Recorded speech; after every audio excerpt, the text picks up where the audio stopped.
বর্তমানে সিলেট শহরে নতুন প্রেমিক প্রেমিকা বা কাপলিরা সবচেয়ে বেশি যে সমস্যায় ভুগে সেটা হলো ডেটিং প্লেসের সংকট। রেস্টুরেন্টে গেলে প্রচুর টাকা খরচ হয়, ক্যাম্পাস, মাঠ ঘাট, পার্কে নিরাপত্তা সংকট। তাহলে কোথায় যাবে তারা? এই প্রায় 1 কোটি মানুষের সিলেট শহরে প্রেম করার স্বাধীনতাও কি নেই? সেই সব কাপলদের কথা ভেবে আমি আজ নিয়ে এসেছি নিরাপদে প্রেম করার কয়েকটি অসাধারণ প্লেসের ঠিকানা। সিলেট বিভাগীয় পাসপোর্ট অফিসে চলে যাবেন দুজন মিলে সকাল সকাল। একটু ঘুরলেই দেখতে পাবেন এনআইডি ভেরিফিকেশনের বিশাল লাইনে আবার দাঁড়িয়ে থাকা লাগে না, বসার ব্যবস্থা আছে আলহামদুলিল্লাহ।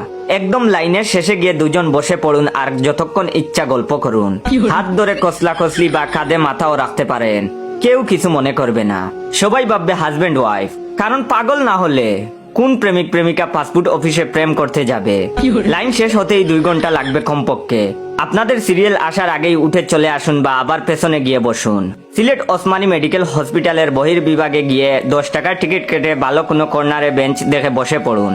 এখানে চাইলে কাঁধে মাথা রাখার পাশাপাশি একজন আরেকজনকে জড়িয়েও ধরতে পারেন, একজনের কুলে আরেকজন শুয়েও থাকতে পারেন। কেউ দেখলে ভাববে খুব অসুস্থ, এজন্য বসতে পারছেন না, কেউ কোনো সন্দেহই করবে না। মনের আনন্দে চিল করুন। অথবা সিলেট শহরের রাজধানীর জিন্দাবাজার গিয়ে সিএনজিতে উঠে পড়ুন সন্ধ্যার আগে। এই টাইমে প্রচন্ড জ্যাম পাবেন ইনশাল্লাহ। অন্তত 3-4 ঘন্টা আরামে পাশাপাশি বসে প্রেম করতে পারবেন কোনো ঝামেলা ছাড়াই। ভাড়াও লাগবে সিএনজিতে উবার থেকে অনেক কম।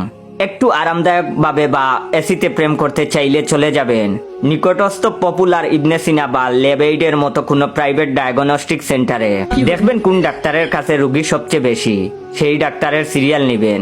কেউ কিছু জিজ্ঞেস করলে যাতে ঝামেলা এড়াতে পারেন।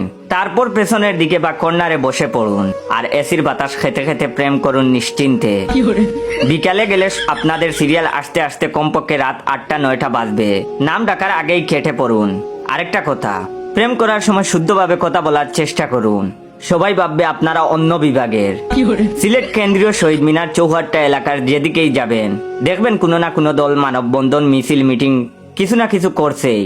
সেই সব আন্দোলনে 2 জন সামিল হয়ে যান, একসাথে সময় কাটান যতক্ষণ ইচ্ছা। মানববন্ধন বা অনশন হলে সবচেয়ে ভালো একটা প্লে কার্ড নিয়ে বসে যান। আর বেশিরভাগ সময়ই সিঙ্গারা, খিচুড়ি, কুক, বিরিয়ানি কিছু না কিছুই পাবেন। খাওয়ার টেনশনও সলভ হয়ে যাবে। তবে অনশন হলে কিন্তু খাবার পাবেন না। এভাবেই সিলেট সদর উমরপুর বিআরটিএ ভবনে গিয়ে গাড়ির লাইসেন্স করানোর ট্রাই করতে পারেন। নির্বাচন অফিসে গিয়ে এনআইডি কার্ড সংশোধন করতে পারেন। ভূমি অফিসে গিয়ে খাজনা দেওয়ার লাইনে দাঁড়াতে পারেন। ব্যাট অফিসে গিয়ে বলতে পারেন ট্যাক্স রিটার্ন জমা দিবেন। বন্দরবাজারের কাছাকাছি সিটি কর্পোরেশনে যেতে পারেন জন্ম নিবন্ধন ঠিক করার অজুহাতে। এসব জায়গায় প্রেম করলে কেউ ভুলেও সন্দেহ করবে না, একদমই রিস্ক ফ্রি ব্যবস্থা। পরিচিত কেউ দেখে ফেললেও ভাববে কাজে এসেছেন, রাগ করার বদলে উল্টা প্রশংসা করবে। এছাড়া পলিথিনের রাজ্য টিলাগড় ইকো পার্কে যেতে পারেন। এটাই একমাত্র পার্ক যেখানে কিছু দেখতে পারেন আর না পারেন। চিপায় চাপায় শুধু কদমের প্যাকেট পাবেন। এখন অনেকে বলবে আমি হয়তো গিয়েছি এখানে, এজন্য এসব জানতে পেরেছি। হ্যাঁ, আমিও গিয়েছি একদিন আমার ছেলে বন্ধুদের নিয়ে। গিয়ে শুধু চিপায় চাপায় চারিদিকে কাপল দেখেছি। আমি আর আমার হতবাগা বন্ধুরা মমতাজের ফাইটা যায় গানটা শুনেছি মোবাইলের ফুল সাউন্ড দিয়ে। আর আমরা একটু লিজেন্ড, তাই আমাদের চোখ শুধু চিপায় চাপায় ওইসবের প্যাকেটের দিকে পড়েছে। এগুলো ছাড়াও আর কোথায় কোথায় যাওয়া যায় প্রেম করতে কমেন্টে আপনারা জানান এবং বেকার আর অবাগা কাপলিদেরকে আইডিয়া দিয়ে সহায়তা করুন। ভিডিওটা সম্পূর্ণ বিনোদনের জন্য, আর কেউ সিরিয়াসলি নিবেন না। আর আমার বাসাও সিলেটি হলে বাই ইয়োর রিয়েল পেজ ইয়োর জয়ের ফলো দিয়া রাখবায় আর মজা পাইলে শেয়ার করিও।